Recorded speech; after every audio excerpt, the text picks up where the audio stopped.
Y பிரிவு கண்டிப்பாக ஒரு சில அடிகள், அதாவது சில தூரங்கள் இவர்கிட்டேருந்து எல்லாரையும் தள்ளி நிற்க வைக்கும்.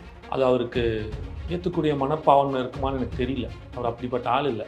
2 நாடு உக்ரைன் ரஷ்யாவும் சண்டை போட்டுருக்கான் சார். 3வது நாடுகாரன் வந்து பிரச்சனை அசால்ட்டாக தீர்த்துட்டு போகிறான் சார். இப்போ தான் உட்காந்து லெட்டர் எழுதின்னு கிடக்குறீங்க. அவங்க அதுக்கு மேலே அவங்களுக்கு என்ன தூக்கம் வரலையா? நான் தமிழ மீனவன் செத்தான்னா வாழ்ந்தா அவனுக்கு என்ன? எங்கேயாவது இந்தியன் மீனவர்கள் சொல்கிறானுங்க. அவங்க தமிழக மீனவர்கள் தானே சார் அவங்க சொல்கிறாங்க. என்னைக்கு அவன் இந்தியன் மீனவர்கள் சொல்கிறாங்கன்னா அன்றைக்கி தான் சார் நமக்கு இந்த பிரச்சனைக்கான தீர்வு முக்கியமாக வரும்னு நினைக்கிறேன். இதே குஜராத்தில் இருந்தால் சும்மா இருப்பாங்களா? இஸ்லாமியர்களுடைய வாக்குகள் இது நாள் வரை வந்து பார்த்தீங்கன்னா திமுக அணிக்கு தான் பெரும்பான்மையான வாக்குகள் வந்து கிடைச்சிருக்கிறத ஒவ்வொரு எலெக்ஷன் ரிசல்ட்லையும் வந்து நம்ம பார்த்துருக்கோம். ஸோ அப்படி பார்க்கும்போது இந்த முறை வந்து தாவேகாவுக்கு திரும்ப வாய்ப்பு இருக்கா? வடிவேல் சொல்லாமல் தான் சொன்னோம். சோனமுத்தா போச்சா அப்படின்னு தான் நான் திமுக பார்த்து சொல்லணும். ஒரு 20% இஸ்லாமியர் வாக்குல இப்போ 10% எடுத்துட்டு போயிட்டாரு. திமுக அணி எல்லாமே அவ்வளவு ஒற்றுமையா இருக்காங்க, ஸ்ட்ராங்கா இருக்காங்க. தொடர்ந்து 3 தேர்தலில் வெற்றி, நீங்க யார் எதிர்த்தரப்பு வாக்குகள் எல்லாமே சிதறி கிடக்கும்போது எப்படி 40 ஜெயிச்சது சொல்றீங்களா? இந்த 2024 40க்கு 40 அடிச்சாங்களா? அதை வச்சு சொல்றீங்களா? 2019 அவங்க வாங்கின வாக்கு எவ்வளோ? 2024 வாங்கின வாக்கு எவ்வளோ? 26 லட்சம் வாக்கு கம்மி சார். பெண்கள், அதாவது 2 கோடி குடும்பத்தில் 1 கோடியே 30 லட்சம் குடும்பங்கள் கையேந்தி உட்கார்ந்து வெறும் 1000 ரூபாய்க்கு. அப்போ ஒரு நாளைக்கு 33 ரூபாய். இல்ல, அவங்களுடைய வாழ்வாதாரம் வந்து உயருது. என்ன உயருது? அவங்க குடும்ப செலவு. நானும் கேட்டுருக்கேன். 60 வருஷத்துல 2 கோடி குடும்ப அட்டைதாரர்களை 1.5 கோடி குடும்ப அட்டைதாரர்கள் பிச்சைக்காரனா வச்சிருக்கிறீங்க. 60 வருஷம் அப்புறம் என்ன புடிங்கிட்டு இருந்தீங்க?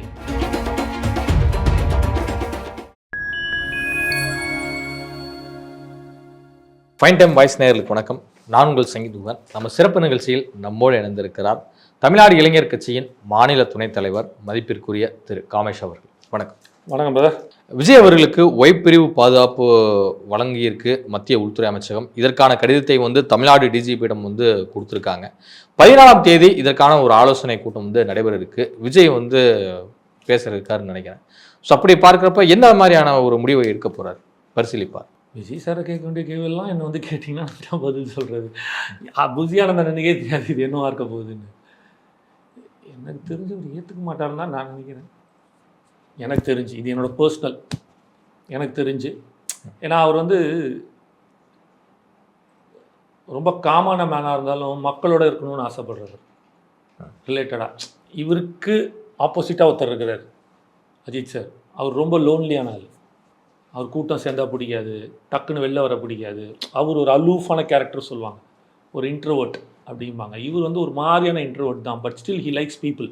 மக்கள் பிரச்சனைகள், மக்கள் விஷயங்கள், மக்களை சார்ந்த இது, அந்த ரசிகர்கள், அந்த தம்பிகள், அவர்கிட்ட காட்டுற அந்த அன்பு இருக்குல்ல, அதையே ரசிக்கக்கூடிய மனுஷன் இவர். உனக்கு எதுக்கு இதெல்லாம் வேலை, போய் வேலையை பாருன்னு இப்படி போகிற ஒரு அஜித் சார். ஏன்னா உன் தொழில், உன் வேலை என்னமோ அதை மட்டும் செய்ப்போ, என்னை டிஸ்டர்ப் பண்ணாத, நானும் ஒன்று டிஸ்டர்ப் பண்ண மாட்டேன்.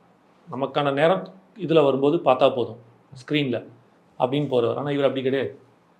அது ஒரு பாண்டிங் சொல்லுவாங்கள்ல, நான் அந்த பாண்டிங் இருக்கிற கேரக்டர் தான். ஆனால் பார்த்தா வெளியில் தெரியாது, பட் அவர் ரொம்ப அதை ரசிக்கிறவர்.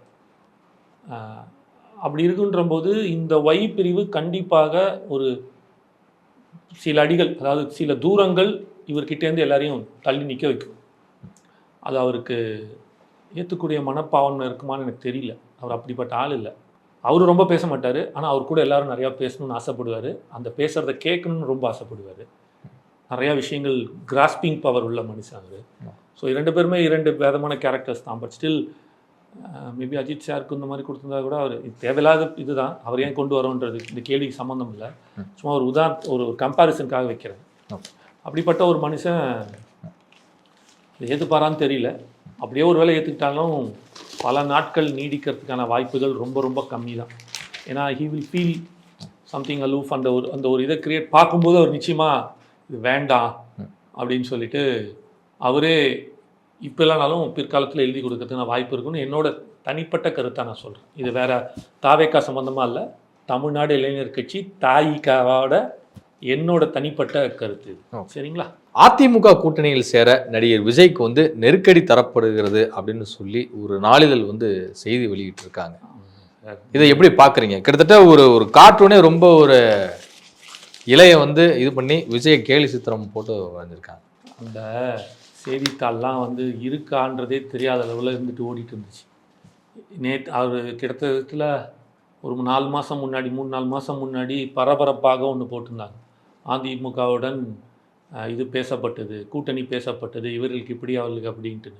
அதுக்கப்புறம் தான் அந்த செய்தித்தாளே பயங்கரமாக பப்ளிசிட்டி ஆச்சு போச்சு.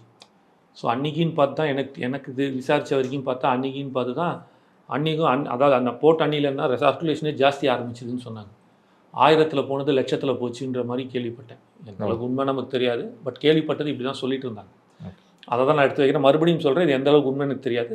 வெறும் 1000ல் போன சொற்ப பிரதிகளாக போன அந்த பேப்பர் வந்து அப்படியே 4-5 மடங்கு மேலே உயர்ந்துச்சுன்னாங்க. ஸோ இது ஒரு பப்ளிசிட்டி. ஸோ இதை பற்றி நம்ம போட்டோம் அப்படின்னா, ஏதாவது விஜய் நான் பற்றி போட்டோம் அப்படின்னா அது ஒரு பப்ளிசிட்டி ஆகி விற்கிது அப்படின்ற ஒரு பிஸ்னஸ் கன்சர்ன் தானே தவிர மற்றபடி வேறு எதுவும் கிடையாது. இந்த மாதிரி பொய் செய்திகளை போட்டோம் அப்படின்னா அதற்கான உரிய தண்டனையை கொண்டு வரணும்.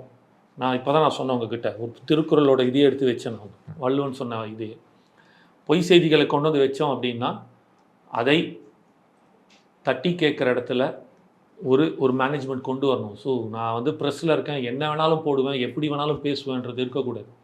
ஆத்தென்டிகேட்டடாக இருக்கணும் அப்படின்ற ஒரு விஷயத்தை கொண்டு வரணும். அது ப்ரெஸ்ஸு ரொம்ப முக்கியம். ஜனநாயகத்தின் 4வது தூண் சொல்கிறீங்க. நம்ம போய் இந்த ஒரு வாட்டர் பாட்டில் வாங்குகிறோம். இந்த வாட்டர் பாட்டிலில் நீங்கள் பார்த்தீங்கன்னா இது என்ன கம்பெனி, எப்போ மேனுஃபேக்சர்டு, இதோட தரம் என்ன, எல்லாத்தையும் இன்க்ரீடியன்ஸோடு போடுறாங்க. ஒரு குடிக்கிற தண்ணி இது நான் மட்டும்தான் யூஸ் பண்ண போகிறேன். ஆனால் அந்த மாதிரி ஒரு பேப்பரில் வருது, நாளிதழில் வருது, உலகம் ஃபுல்லாக போகுது, மக்களுக்கு போய் சென்றடையுது. அப்போ அதோட தரம் எப்படி இருக்கணும்னு இருக்குல்ல. ஸோ அந்த வரைமுறைக்குள்ளே கொண்டு வரணும்னு நான் சொல்கிறேன். இது மூலமாக மேபி 26ல் எங்கள் அண்ணன் விஜய் நான் வந்து ஆட்சி அமைச்சார் அப்படின்னா இது எல்லாத்தையும் மாற்றுறதுக்கான வாய்ப்புகளும் இருக்கும். ஆனால் அதிமுகவுடன் வந்து சில டீல் பேசும்போது 80 தொகுதிகளுக்கு மேலே வந்து விஜய் கேட்குறாரு அப்படிங்கிற ரீதியில் வந்து செய்தி பார்க்கப்படுது. 80 தொகுதிகளா? கம்மியாக இருக்கேன் சார். யார் சொன்னாங்க? நான் தான் உட்காந்து கேட்டுன்னு இருந்தேன். இந்த பக்கம் விஜயனா இருந்தார், இந்த பக்கம் எடப்பாடி இருந்தார். 2 பேரும் இந்த துண்டு போடுவாங்க தெரியுமா? ஓகே, பார்த்துருக்கீங்களா? உள்ளே போட்டு ஆட்டு சந்தை இந்த துண்டு போடும்போது உள்ளே அவங்க கை விரல் வச்சு அப்படி இப்படின்ட்டுன்னு கிட்டத்தட்ட 117 போச்சுன்னு நான் நினச்சேன். நான் அப்புறம் திடீர்னு கரண்ட் போயிடுச்சு, இருட்டில் தெரில எனக்கு. சார் இதெல்லாம் பேச்சு உட்காந்து என்னையாவது ஏதாவது வளரி கொட்டிகிட்டு இருப்பாங்க. இந்த துண்டு போட்டு 2 பேரும் பேசியிருந்தாங்க. நான் தான் உட்காந்து கேட்டுருந்தேன், பார்த்துருந்தேன். நான் தான் நடுவர். அவங்க 2 பேர் போட்டு கேட்டுட்டு இருக்கும்போது இவர் மாற்றி பேசிட்டு இருந்து கட்சியில் 117 வந்து நின்றுச்சு 2 பேரும். அதுக்கப்புறம் வேற ஒரு சின்ன பிரச்சனை, அதை பேசி முடிவு பண்ணிக்கலாம், இப்போதைக்கு இருக்கட்டும் அப்படின்னு ஒரு முடிவில் இருக்காங்க. அவங்க தான் அவ்வளோ தெளிவாக சொல்கிறாங்க, எங்கள் தலைமையை ஏற்று யார் வருகிறார்களோ அவருக்குள்ள தான் அப்படின்ட்டு. சும்மா பொய்யா போட்டு மக்களை ஏன் குழப்புன்னு குழப்பிட்டு கிடைக்குதுங்க. வேற என்ன பதில் சொல்லணும்? இப்படி தான் நான் பதில் சொல்லணும். இந்த மாதிரியான கேள்விகளுக்கெல்லாம் இப்படி தான் சர்க்காஸ்டிக்காக ஒரு கடுப்பேற்ற ஒரு கேள்விகளுக்கு கடுப்பேற்றமாக தான் பதில் வைக்க வேண்டியதாக இருக்குது. மீனவர்கள் பிரச்சனை தமிழ்நாட்டில் ஆண்டுதோறும் ஒரு தொடர் கதையாகி வருவதுன்னு பார்க்குறோம். அதிலும் குறிப்பாக பழவேற்காட்டிலிருந்து நீரோடி வரைக்கும் இருக்கக்கூடிய மீனவ கிராமங்கள் எல்லாருமே வந்து ஏதாவது ஒரு விதத்தில் இந்த இலங்கை கடற்படையினுடைய அட்டூழியத்தின் காரணமாக இன்னும் கைது செய்யப்படுறாங்க, இல்லை அவங்களுடைய படகுகள் அவங்களுடைய போட்டு சேதப்படுத்தப்படுது. அந்த இதெல்லாம் வந்து அரெஸ்ட் பண்ணி கொண்டு போய் அவங்களுடைய நாட்டில் வச்சு பாதி விலைக்கு அவங்க நாட்டு மீனவர்களுக்கெல்லாம் விற்கிற அந்த சம்பவங்களை வந்து பார்க்குறோம். சிலர்லாம் இறந்தும் வந்து போயிருக்காங்க. இந்த சம்பவங்களுக்கெல்லாம் ஒரு தீர்வு என்ன அப்படின்னு சொல்லிட்டு பேசும்போது தமிழ்நாடு முதலமைச்சர் வந்து தொடர்ந்து வெளியுறவுத்துறை அமைச்சருக்கு பிரதமருக்கு கடிதம் எழுதுறாரு. அவங்க வந்து நாங்கள் இலங்கை அரசோட பேசுகிறோம், அங்கே இருக்கக்கூடிய வெளியுறவுத்துறை அமைச்சர் கூட பேசுகிறோம் அப்படிங்கிறாங்க. இதற்கான நிரந்தர சொல்யூஷன் தான் என்னன்னு நினைக்கிறீங்க? கண்டிப்பாக சொல்லணுமா? அவங்களுக்கு தெரியல. லெட்டர் எழுதிக்கிட்டே தான் இருப்பாங்க. இவர் இங்கேருந்து அவருக்கு எழுதுவார், அவர் அங்கேருந்து அங்கே எழுதுவார், அந்த நாட்டுக்கு எழுதுவார். இப்படியே தான் போகும். ஏன்னா உண்மையாகவே நீங்கள் பிரச்சனையை தீர்த்துட்டீங்கன்னு வச்சிங்களேன், அவங்ககிட்ட நீங்கள் அப்புறம் வாக்கு கிடைக்காதுல்ல. இவ்வளோ தான் திராவிட அரசியலோட சித்தாந்தமே. அவர்களை எந்த இடத்துல வச்சுருக்கணுமோ அந்த வாக்கை பெரும் அளவுக்கு வச்சுருந்துக்கா மட்டும்தான் கேள்வி கேட்க மாட்டாங்க. அந்த பிரச்சனையில் இருக்கும்போது தான் தன்னை நாடி வருவார்கள் அப்படின்ற ஒரு மனப்போக்குள்ள அரசியல்வாதிகள் சொல்ல மாட்டேன், அரசியல் வியாதிகள் தான் இவங்கெல்லாம்.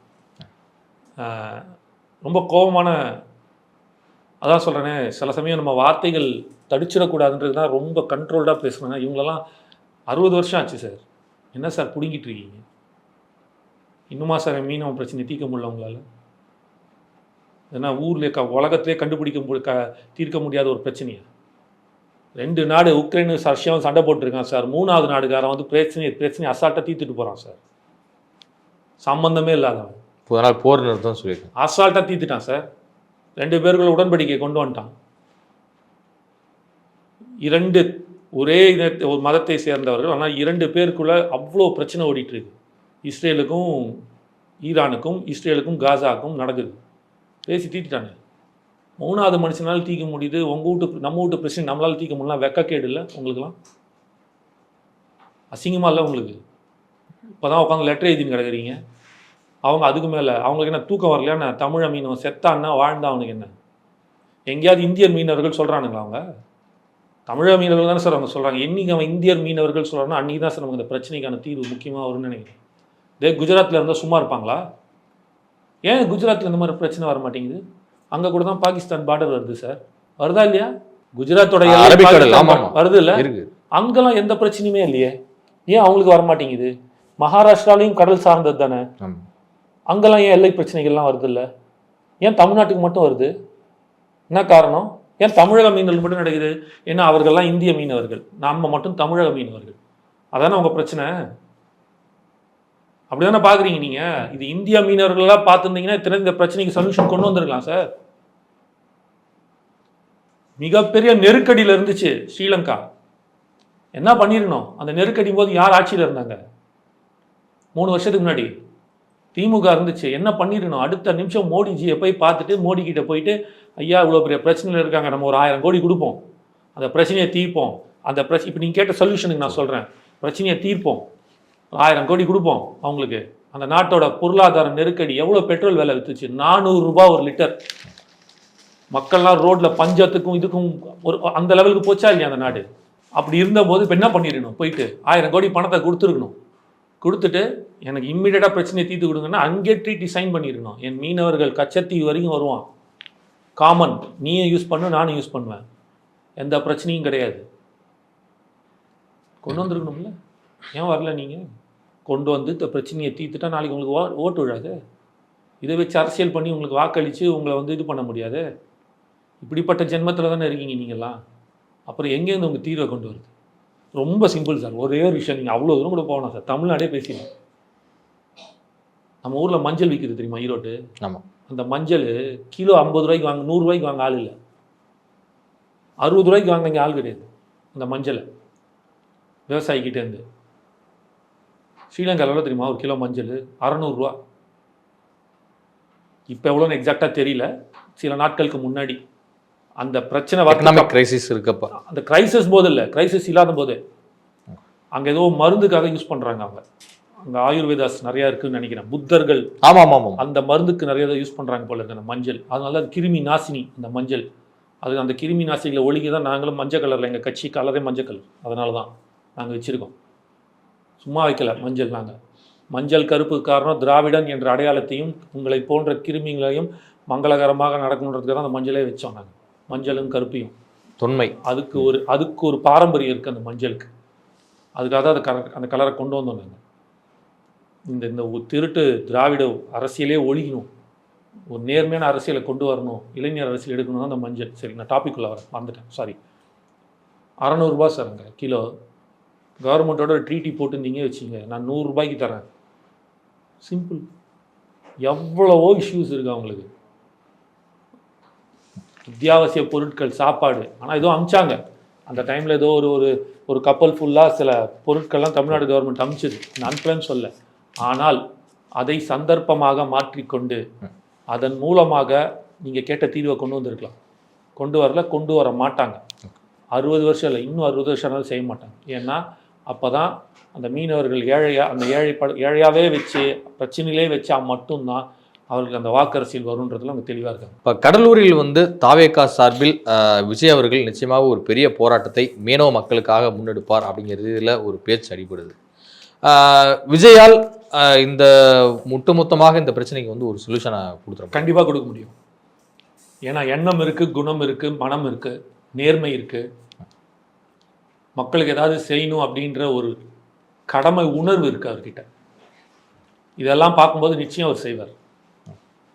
இதுக்கெல்லாம் அறிவு வேணுன்ற அவசியம் இல்லை சார், நல்ல மனசு இருந்தால் போதும். சரிங்களா?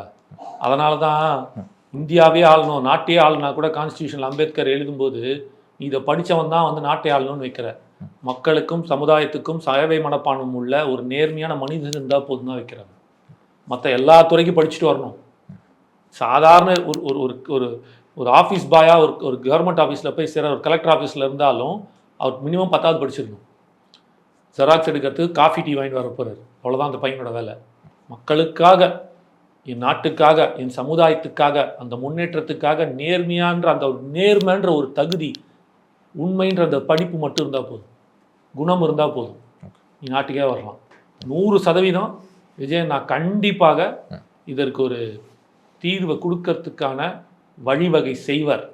அவர்கிட்ட தீர்வு இருக்கா இல்லையான்னு எனக்கு தெரியாது, இருக்கலாம், இல்லை இதுக்கப்புறமும் வந்தானா. ஆனால் அந்த எண்ணம் இருக்குல்ல, அந்த எண்ணமே அந்த தீர்வையை கொண்டு வந்து கொடுக்கும். அது மூலமாக அவர் நிறைவேற்றுவார் நான் நம்புகிறேன். இஸ்லாமியர்களுடைய வாக்குகள் இது நாள் வரை வந்து பார்த்தீங்கன்னா திமுக அணிக்கு தான் பெரும்பான்மையான வாக்குகள் வந்து கிடைச்சிருக்கிறத ஒவ்வொரு எலெக்ஷன் ரிசல்ட்லையும் வந்து நம்ம பார்த்துருக்கோம்.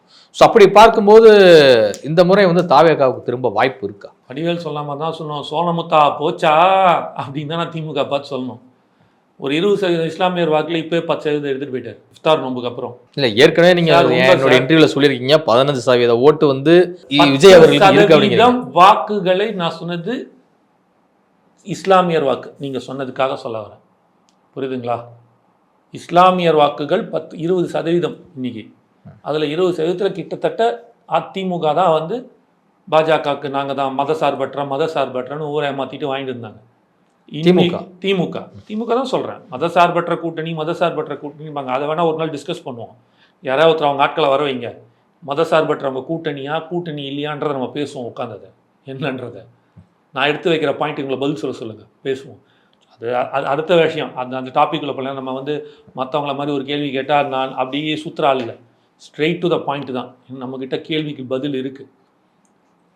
இஃப்தார் நோன்பு நடத்தினதுக்கப்புறம், தாவேக்கா நடத்தினதுக்கப்புறம் 10% இஸ்லாமியர்களுடைய வாக்குகள் விஜய் அண்ணா எடுத்துகிட்டு போயிட்டார். இது நிதர்சனமான உண்மை. நம்ப மாட்டானுங்க, ஊம்பானுங்க, நம்பினானும் நம்பாட்டிப்போம், இதான் உண்மை, மாற்று கருத்தே கிடையாது. 10% எடுத்துகிட்டு போயிட்டார். 20% பாதி அவுட் அவங்களுக்கு. அந்த ஒரு நோம்பில் அடிச்சிட்டார் அவர். நடக்குதா இல்லையான்னு பாருங்கள், நீங்கள் வெயிட் பண்ணி பாருங்கள். அதான் சொல்கிறேனே, அடுத்த வருஷத்து நேரத்துக்கு உங்களுக்கு நான் வந்து மார்ச் மாதம் எலெக்ஷன் ஆரம்பம், பிப்ரவரி மாதத்தில் எந்த தொகுதியில் எத்தனை வாக்கில் அவர் ஜெயிப்பார்ன்ற வரைக்கும் நான் சொல்கிறேன். நான் ஒரு கணக்கு போட்டு உட்காந்துட்ருக்கேன், ஒரு சில விஷயங்கள் ஒர்க் பண்ணிகிட்ருக்கேன். அதை நிறைவேற்றுற இடத்துல எனக்கான அனுமதியும் வாய்ப்பும் கொடுத்தால் நிச்சயமாக என்னால் எவ்வளோ ஓட்டு எத்தனை இடத்துல என்னன்றதை நான் கொடுக்க முடியும் கணக்கோட. இப்போ 2026 நிச்சயமாக ஆட்சி மாற்றம் ஏற்படும் நீங்கள் நினைக்கிறீங்க? இன்னைக்கு சொல்வது போல இன்றைக்கி இருக்கிற சூழ்நிலைக்கு 60% வாய்ப்புகள் இருக்குது.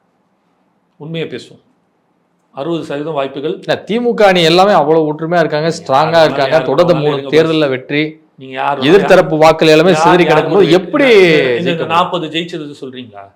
இந்த 2024 40க்கு 40 அடிச்சாங்களா, அதை வச்சு சொல்கிறீங்களா? 2019 அவங்க வாங்கின வாக்கு எவ்வளோ, 2024 வாங்கின வாக்கு எவ்வளோ? 26 லட்சம் வாக்கு கம்மி சார். ஃபஸ்ட் ரேங்க் தான் அவங்க, நான் இல்லைன்னு சொல்ல. 35 மார்க்கில் ஃபஸ்ட் ரேங்க். காம்படிஷனாக இருக்க ஆளே இல்லை, பாக்கியெல்லாம் ஃபெயில் ஆயிடுச்சு. இப்போ ஒருத்தன் உள்ளே வரான், அடித்து துவம்சம் பண்ணுவான். Wait and watch. I am வெயிட்டிங்னு சொல்லுவார் தெரியுமா அப்பப்போ அவர். அந்த மாதிரி மக்களே வெயிட்டிங். 505 தேர்தல் வாக்குறுதி கொடுத்துருக்கீங்க. இல்லை, களத்தில் இறங்காதவருக்கு எப்படி களம் சாதகமாக அமையும்? அவன் தான் தலைவன். களத்திலே இறங்கலை, மீடியாவே பார்க்கல, அரசியலே பேசலை. ஏன் சார் இது வரைக்கும் ஒரு 8-10 இன்டர்வியூ எடுத்துருக்கீங்க, ஏன் கேட்குறீங்கன்னு? எதுக்கு அவரை பற்றி பேசுகிறீங்க? வாரத்தில் 3 நாள் அவரை பற்றி தான் டிபேட் எல்லா சேனல்லையும் ஓடுது. அவர் தான் களத்துக்கே வரலையே, அவர் தான் ஒன்றுமே இல்லையே. அவர் தான் நீங்கள் சொல்கிற எல்லாமே வச்சுக்கிங்களா, அரசியல் தெரியாது, களத்துக்கு வரல, வீட்டுக்குள்ளே work from home, work from politics, home from politics என்னெல்லாம்லாம் சொல்கிறீங்களே, அப்படியே அவரை பற்றி பேசிட்டே இருக்கீங்க. புறந்தள்ளிட்டு போக வேண்டியது தானே? முடியாது. ஏன்னா உங்களுக்கு உண்மை தெரியும். வெளியில் வேணால் நீங்கள் 1000 சொல்லிப்பீங்க, மனசாட்சி உறுத்துதில்ல, அது வெளியில் வருதில்ல, அப்படி தான். அதனால் அதெல்லாம் 26 விஜயண்ணா இல்லாமல் அரசியல் நிகழ்வே கிடையாது. நீங்கள் சொல்கிறது பார்த்தா விஜய் வெர்சஸ் அதர்ஸ் அப்படிங்கிறதான் களமா? விஜய் வர்சஸ் டிஎம்கே தான் முடிஞ்சிருச்சு. விஜயண்ணா வர்சஸ் டிஎம்கே. மாற்று திமுகவுக்கு அதிமுக சொன்னீங்கல்ல சார், இல்லை சார், திமுகவுக்கு மாற்று தாவேக்கான்னு மக்கள் நினச்சிட்டாங்கன்னா கிட்டத்தட்ட நினச்சிட்டாங்க. அதான் 60% நான் சொல்லிட்டேன். அவர் அண்ணன் ஒன்றும் இறங்கலை, இன்னும் 1 வருஷம் இருக்குது. இறங்கினார்னா அது 80% 90% ஆகிடும் கிட்டத்தட்ட. அடிச்சுட்டு போயிட்டே இருப்பார் சார். அவர் எல்லாத்துலேயும் ஸ்கோர் பண்ணிட்டே இருக்கார் சார். எந்த இடத்துல அவர் தோத்தார் சொல்லுங்கள்? இது வரைக்கும் நீங்கள் சொன்னதில் கட்சி ஆரம்பித்ததுலேருந்து இவர் வந்து ஒரு ட்விட்டரில் கட்சி ஆரம்பித்தார். இவரெல்லாம் வந்து எவன் இவரெல்லாம் பார்ப்பான், இவரெல்லாம் அரசியலே தெரியல, ஒரு மாநாடு போட வேணாமா, கொடி அறிவிக்க வேணாமா, ஒரு கொள்கை சொல்ல வேணாமா, ஒரு இன்னும் சொல்லாமல் ட்விட்டரில் போயிட்டு நான் அரசியல் கட்சி ஆரம்பிக்கிறேன்னு போட்டு போகிறாரு. இவர் இதெல்லாம் அரசியல் காமெடி சினிமா நினச்சிக்கிட்டாரான்னு எத்தனை ஊடகவியலாளர் அசிங்கப்படுத்தினாங்க. ஒன்றுமே பண்ணல. 10 நாள் கழிச்சு என்ன பண்ணார்? ஒரு வீடியோ போட்டார். நான் ஒரு அரசியல் கட்சி ஆரம்பிச்சிருக்கிறேன், இதான் என் உறுதிமொழி, எடுத்துக்குங்க, பிடிச்சா சேருங்க, தயவுசெய்து சேருங்க, மாற்றத்துக்குன்னா நான் அதை செய்வேன் இதை செய்வேன், அப்படி ஆக்கும் இப்படி ஆக்கும், என்கிட்ட கொடுத்து பாரு, நான் தமிழ்நாட்டை எப்படி மாத்திராம பாரு, ஆ பார் ஊ பார், இந்த இந்த பேச்செல்லாம் பேசவே இல்லை.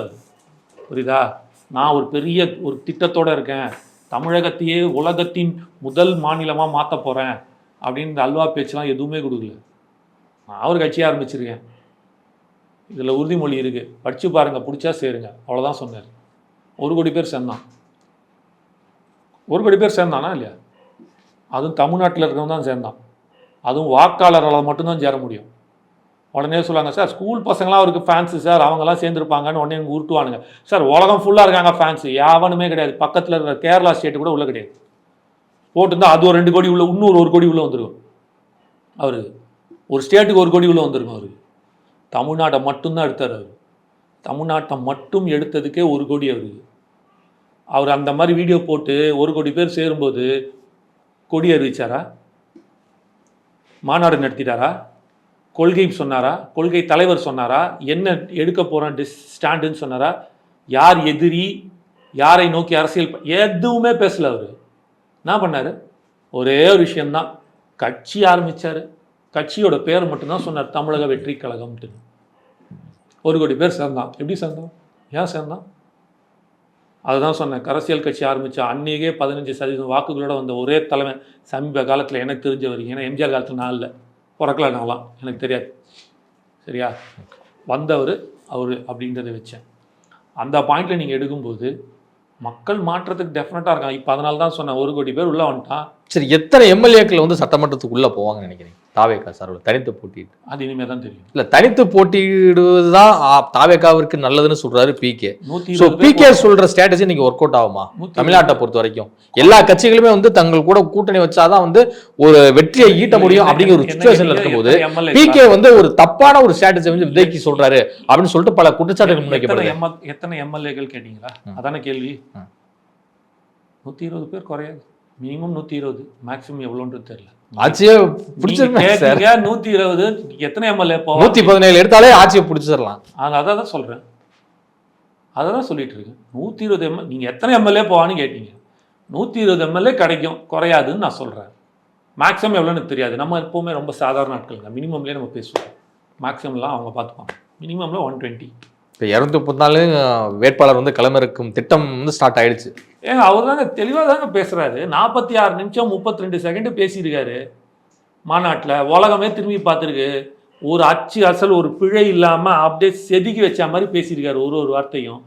234 தொகுதியில் நிற்போம், சிங்கிள் மெஜாரிட்டியில் ஜெயிப்போம், இருந்தாலும் நம்மளை நம்பி வரும் நண்பர்களை விட்டு விடுவோமா, அரவணைச்சு கூட்டு போவோம், ஆட்சியிலையும் பங்கு அதிகாரத்திலையும் பங்கு அப்படின்றாரு. இதுவே சமூக நீதின்றாரு. ஓட்டு வாங்குறது தானே நீங்கள் அண்ணா ஃபோட்டோவையும் பெரியார் ஃபோட்டோவையும் வச்சுருக்கீங்க. அந்த மனுஷன் என்னவா வச்சுருக்காரு? கொள்கையாக வச்சுருக்காரு. அவன் தான் சார் தலைவன். அதனால தான் அவ்வளோ ஒரு சப்போர்ட்டிவாக நாங்கள் நிற்கிறோம். இத்தனை வருஷத்தில் எந்த கட்சிக்கும் யாருக்கும் கூட நீ போகாமல் யாரையும் ஆதரிக்காமல் இருந்த தமிழ்நாடு இளைஞர் கட்சி இன்று ஒரு நம்பிக்கையோட, ஒரு தலைவன் இன்னும் இறங்கலை, இருந்தாலும் அவர் செய்வார்ன்ற ஒரு நம்பிக்கையை கொடுக்கறதே அவர் செய்யும் ஒரு காரியத்தை பார்த்து தான், அந்த உண்மகத்தன்மையை பார்த்து தான். இப்போ இஃப்தார் நோம்பு நடந்துச்சு. இதுக்கு முன்னாடி பல கட்சிகள் இஃப்தார் நோம்பு நடந்திருக்கு. நீங்கள் பார்த்துருப்பீங்க. எப்படிப்பட்ட ஒரு அழைப்பாக இருக்கும், எப்படிப்பட்ட ஒரு பேனரு, எப்படிப்பட்ட ஒரு கட் அவுட்டு, எப்படிப்பட்ட கொடி, எப்படிப்பட்ட அட்வர்டைஸ்மெண்ட்டு பேப்பர்லலாம். அந்த அந்த அந்த சாயங்காலம் வர நாளிதழில் பார்த்துருக்கீங்கல்ல? ஏதாவது ஒன்று இருந்துச்சு அதில்? என்னவா வந்துட்டு என்னவா போனார்? அவங்க கட்சி கொடியை கூட அந்த துண்டை கூட அவங்க போட்டுக்கல. மத நல்லிணக்கத்துக்கு ஒரு இதுதான். இது மூலமாக நாம் 1% ஒரு 0.00% கூட இதை வச்சுக்கிட்டு நம்ம அரசியல் பண்ணக்கூடாது. இதை வச்சு நம்ம வந்து கேபிட்டலைஸ் பண்ணக்கூடாது. இதை மத நல்லிணக்கம் அப்படின்னாலே எந்த ஒரு மத நிகழ்வுகளையும் வந்து ஒரு தலைவர் கலந்துக்க கூடாது இல்லை? யார் சொன்னாங்க? அதுதான் தப்பே. ஃபர்ஸ்ட் ஒரு அரசியல் சார், ஒரு நடிகனா இத்தனை நாள் இருந்தார், யாராவது கேட்டாங்களா ஒரு இஃப்தார் நோம்புக்கு போனாரா போலியான்ட்டுன்னு? ஒரு தலைவனா நான் நிற்கணும் சார், ஏன்னா இது ஜனநாயக நாடு. இல்லை, இப்போ நாளைக்கு வந்து பங்குனி உத்தரம் வருது, பங்குனி உத்தரத்துக்கு பால் காவடி எடுத்துட்டு பழனிக்கு போவாரா விஜய்? நீங்கள் நியாயமாக பேசுங்க. அமாவாசை வருது, 10 பேர் உட்காந்துக்கிட்டு தை அமாவாசைக்கு உட்காந்துட்டு குளத்தில் வந்து தர்ப்பணம் பண்ணுவான், அதுக்கு போய் உட்காந்து வேடிக்கை பார்ப்பாரான்னு கேட்பீங்களா? அடுத்தது நான் ப்ரோ நீங்கள் பேசுறது எது எப்படி பண்ணுமோ அதை அப்படி பண்ணும். இஃப்தார் என்பது அவர்கள் செய்யும் ஒரு மரபு. அந்த நோம்புக்கு அவர் செய்கிறாரு. தீபாவளி கொண்டாடுறாரா கொண்டாடலையா? பட்டாசு வெடிக்கிறாரு, ஸ்வீட்டு கொடுக்குறாரா இல்லையா? அதுதான் செய்வாங்க. அதுபோல் ரம்ஜான் தான் மிகப்பெரிய பண்டிகை அவங்களுக்கு. அந்த மிகப்பெரிய பண்டிகையை இப்படி ஒரு மரபாக ஒன்று கொண்டாடுறாங்க. அதில் கலந்து கொண்டுறது அது அவங்களோட அவங்க அப்படி தான் பண்ணுறாங்க. இப்போ நம்ம என்ன பண்ணுறோம்? தீபாவளிக்கு ஸ்வீட்டு கொண்டு போய் பக்கத்து வீட்டில் கொடுக்குறோம்ல, அதே மாதிரி தான் அவங்க செய்கிறாங்க. அதில் கலந்துக்கிறாரு. உடனே அங்கே கலந்துக்கிட்டாரு, எல்லாத்தையும் தான் கலந்துப்பார், எல்லாத்துக்கும் தான் வாழ்த்து சொல்கிறாரு. எதுதான் பண்ணல அவர். அது ஒரு தலைவன் செய்யணும். ஏன் அந்த தலைவன் செய்கிறான் அப்படின்னா, அவன் அனைவருக்குமான அனைத்து மக்களுக்குமான தலைவன் அப்படின்றத காட்டணும். மற்ற ஆள் பண்ணுறானா பண்ணலையான்னு தேவை கிடையாது, ஆனால் இவர் செய்யணும். இல்லை, சில ஹிந்து அசோசியேஷனை சார்ந்தவர்கள் வந்து எழுதுறாங்க, விஜய் வந்து இதுக்கும் வரணும் அப்படின்னு சொல்லிட்டு, தைப்பூசத்துக்கு வரணும், சிவராத்திரிக்கு வரணும், பங்குனி உத்தரத்துக்கு வரணும், இப்படிலாம் எழுதுறாங்க. அமாவாசைக்கு வரணும், பௌர்ணமிக்கு வரணும், கிருத்திகைக்கு வரணும், அப்புறம் விநாயகர் சங்கட சதுர்த்திக்கு வரணும். அப்படியே லைனாக போட்டே போவோம். ராகு காலம் யமகண்டத்துக்கு, ராகு காலத்துக்கு வந்து அந்த ராகு கால பூஜை ஒன்று பண்ணுவாங்க. அந்த ராகுவா கேதுக்கோ இதுக்கோ ஒன்று, அதுக்கு வரணும். சொல்லிக்கிட்டே போங்களா லைனாக. அப்புறம் வேறு எதுக்கெலாம் வரணும்? அது சும்மா பேசணுமேனு பேசக்கூடாது, நியாயமாக பேசுவோம். உங்களுக்கு ஒவ்வொருத்தருக்கும் ஒரு மரபு, ஒரு மாதிரியான இது இருக்குது, வழிமுறை இருக்குது. அதை அவர் மரியாதை செலுத்துகிறார், மதிக்கிறார். அதை தான் நம்ம பார்க்கணுமே தவிர சும்மா பக்கத்து வீட்டில் நடக்கிறதுக்கும் எழுத்து வீட்டில் நடக்கிறதுக்கெல்லாம் கூப்பிட்றதுலாம் வந்து ஏற்றுக்கவே முடியாது. அரசு பணியிடங்களை நிரப்பாமல் ஓய்வு பெற்றவர்களே வந்து மீண்டும் அந்த பணியில் அமர்த்துவதற்கான காரணம் என்ன? ஏன் தமிழ்நாடு அரசு இது மாதிரியான முன்னெடுப்பை வந்து பண்ணிட்டு இருக்கு? எத்தனையோ இளைஞர்கள் வந்து தேர்தலிட்டு பாஸ் ஆகிட்டு அந்த போஸ்டிங் போட முடியாம வெளியே காத்துட்டு இருக்காங்க. முதல்ல அதுதான் இதுல வந்து ஒரு சின்ன ஒரு கன்ஃபியூஷன். நீங்க சொன்னதுல ஓய்வு பெற்றவர்களையே திரும்பி வந்து வேலையில் அமர்த்துவதில் எக்ஸ்டெண்ட் பண்றது ரெண்டுத்துக்கு வித்தியாசம். அதான் ஒப்பந்த அடிப்படையில் சொல்லுவோம். இப்போ நீங்கள் ஆயிட்டீங்க, இருந்தாலும் 6 months எக்ஸ்டெண்ட் பண்ணுறோம் கான்ட்ராக்ட் பேசிஸில் இப்போதைக்கு இருங்கன்றது. அதுக்கு 2 ரீசன். நீ கூட வந்திருக்குமே, அதிக கடன் வாங்கினது இந்தியாவிலே முதல் மாநிலம் தமிழ்நாடு. 1.1 lakh crores வாங்கியிருக்காங்க இந்த வருஷத்துக்கு மட்டும். 1 லட்சம் கோடி கடன். அப்போ அப்படி தான் இருக்கும். வேறு என்ன பண்ண முடியும்? கவர்மெண்ட்டில் காசு இல்லை, அள்ளி விட்டுக்கிட்டு செலவு பண்ணிகிட்டு இருக்கிறது. அந்த செலவெல்லாம் குறைக்கிறதுக்கு ஒரு புத்திசாலி ஒருத்தர் தான், அவரை தூக்கிட்டு போயிட்டு வேற ஒரு இடத்துல போட்டு விட்டீங்க. என்ன இவ்வளோ ஒரு கேடுகட்ட கேவலமான அரசியலை பண்ணீங்க அப்படின்னா, ஆட்சியை பண்ணீங்க அப்படின்னா இப்படி தான் நிற்கும். எவ்வளோ நாள் உங்களால் தள்ள முடியும்? இப்போ இந்த நீங்கள் சொல்கிற பார்த்தா கவர்மெண்ட் திவாலாகவும் வாய்ப்பு இருக்குறீங்களா? இன்றைக்கி இருக்கிற சூழ்நிலை தான், இன்றைக்கி இருக்கிற சூழ்நிலை தான் சார். 9 லட்சம் கோடி கடன், 282 நினைக்கிறேன். எனக்கு வந்து தேர்தல் வாக்குறுதி ஞாபகம் இல்லை. 505 தேர்தல் வாக்குறுதியில் ஒரு தேர்தல் வாக்குறுதி வந்து 4 லட்சம் ரூபா, 4 லட்சம் கோடி கடன் வைத்திருக்கிற எடப்பாடி அரசின் கையாளத்தனத்தையும் நிர்வாக திறனின்மையை மாற்றும் விதமாக நாங்கள் வந்து இந்த கடனை அடைப்போம்னு ஒரு தேர்தல் வாக்குறுதி கொடுத்துருக்காங்க. போய் பாருங்க. இப்போ இவங்க என்ன பண்ணியிருக்காங்க? ஐயா, நீ 4 லட்சம் கோடி கடன் அடைக்க வேணாம், அட்லீஸ்ட் அந்த 4 லட்சம் கோடியில் நிறுத்தினாலும் மிகப்பெரிய விஷயம், உனக்கு கோடி புண்ணியம் நான் கை தொட்டிருப்பேன். இன்னும் 4 லட்சம் கோடி கடன் வாங்கி 9 லட்சம் கோடி ஆக்கி வச்சிருக்கீங்க. நீங்களாம் பேச வந்துட்டீங்க, திராவிட மாடலு இந்தியாவிலே சிறந்த மாடலு இது போல் ஒன்று இல்லை. மக்களுக்கு செய்யறதுக்காக தான் கடன் வாங்கியிருக்காங்க. அப்படியே இதில் போய் என்னங்க இருக்க முடியும் சார்? நீங்கள் நான் வந்து உங்கள் குடும்பத்துக்கு தான் செய்கிறேன்னு சொல்லிட்டு காரு வீடு எல்லாமே வாங்கி போடுறீங்க. நாளைக்கு காசு கட்டல அப்படின்னா, என் குடும்பத்துக்கு தான் ஏன் செஞ்சேன், நான் கூட்டாளி கூட சுற்றின குடிச்சிட்டு என் குடும்பத்துக்கு தான் ஏன் செஞ்சேன், என் குடும்பம் தான் ஏன் செஞ்சேன் அப்படின்னா உங்களை விட்டுட்டு ஓகே சார் வச்சுங்கன்னு வீட்டை அப்படின்னு ஒன்றும் பண்ண மாட்டாங்க. இன்ஸ்டால்மெண்ட் கட்டல, இஎம்ஐ கட்டலனா, காருக்கு இஎம்ஐ கட்டலனா, வீட்டுக்கு இஎம்ஐ கட்டலாம் விட்டுருவாங்க. அவங்கள விட்டுருவாங்க. அது எப்படி விடுவாங்க? எல்லாத்தையும் ட்வீட்டில் போயிடுவாங்க. அதே மாதிரி தான் இதுவும். அதே மாதிரி தான் இதுவும். உங்கள் இஷ்டத்துக்கு நீங்கள் என்ன வேணாலும் செய்வீங்களா? கேட்டால் மக்களுக்காக செய்கிறோம், மக்களுக்காக செய்கிறோம், மக்களுக்காக செய்கிறோன்ட்டுன்னு. சரி சார், உங்கள் கேள்விக்கே நான் பதில் வைக்கிறேன். எத்தனை பேருக்கு 1000 ரூபா காசு கொடுத்தாங்க மகளிர் உரிமை தொகை? 1,17,00,000, 30,00,000 ஸ்டார்டிங். இப்போ ஏன் 1,64,00,000 ஆக்கிட்டாங்க? 34,00,000 பேருக்கு ஏன் எக்ஸ்ட்ரா ஆட் பண்ணியிருக்கீங்க? அதை விவாதிக்கணும், அது வேற ஒரு டாபிக். நான் உங்கள் பிரகாரமே வரேன். உங்கள் அட்மினிஸ்ட்ரேஷன் புத்திசாலிகளான உங்களை பற்றியே நான் கேட்குறேன். இப்போ ஒரு நல்ல ஆட்சினா என்ன? நாங்கள் வந்தோம் 2021 1,30,00,000 பேருக்கு நாங்கள் 1000 ரூபாய் கொடுத்தோம். எல்லா மகளிருக்கும் கொடுத்தீங்கன்னா அது வேற, ஓகேவா? ஆனால் நீங்கள் ஒரு க்ரைட்டீரியா வச்சிங்க, இந்த நிலைமையில் இருக்கிறவங்க தகுதி வாய்ந்த இந்த தகுதி 2 லட்சத்துக்கு கீழே இருக்க கொடுக்கணும், அப்புறம் சொந்த வீடு இருக்கக்கூடாது, அது இதுன்னு என்னெல்லாம்லாம் வச்சிங்க நீங்கள். ஓகே ஃபைன், அதெல்லாம் விட்டுருவோம். கேட்டிங்கன்னா கவர்னன்ஸும்பீங்க, புத்திசாலித்தனம்பீங்க, ஏதாவது ஒன்று சொல்வீங்க, அதெல்லாம் இருக்கட்டும். இந்த கேள்வி ரொம்ப சிம்பிள்.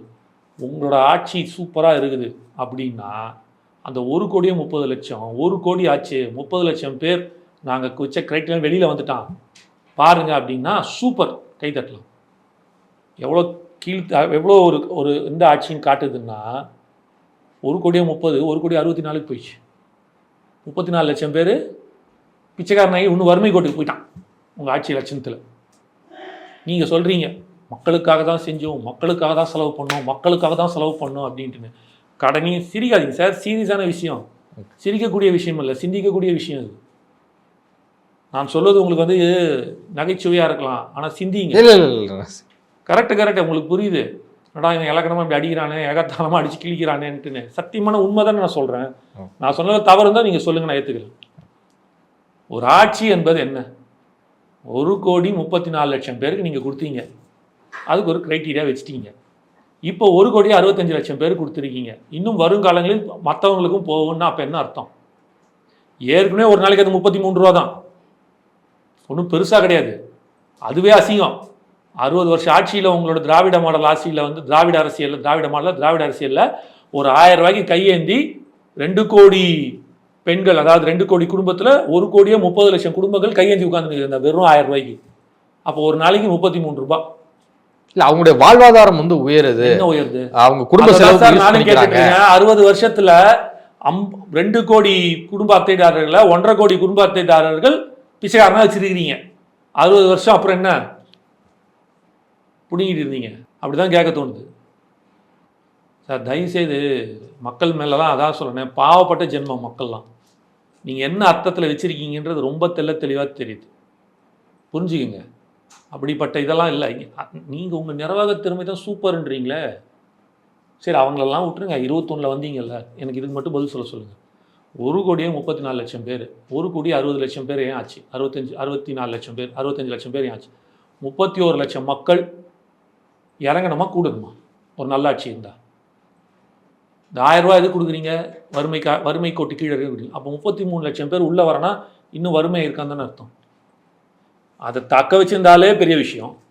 இல்லை நீங்கள் சொல்லியிருந்தீங்கன்னா சூப்பரு, பாரு 1,34 1 ஆக்கிட்டேன்ட்டுன்னு. 1,65க்கு போச்சுன்னா அது எப்படி சார் நல்லதாக இருக்கும்? நான் கேட்ட கேள்வி நியாயமா இல்லையா? இதுக்கு பதில் அவங்க கிட்ட இருக்கா? இல்லை, உங்களோட அதுவே கண்ணில் காட்டுது. கைம்பொண்ணுக்கு தேவையில்லை கண்ணாடின்ற மாதிரி உங்களோட லட்சணம் என்னன்றது இதிலே காட்டுது. இப்படி தான் நான் சொல்ல முடியும். இதுவரை உங்கள் பல்வேறு கருத்து உங்களுக்கு நன்றி சார். நன்றி பிரதர்.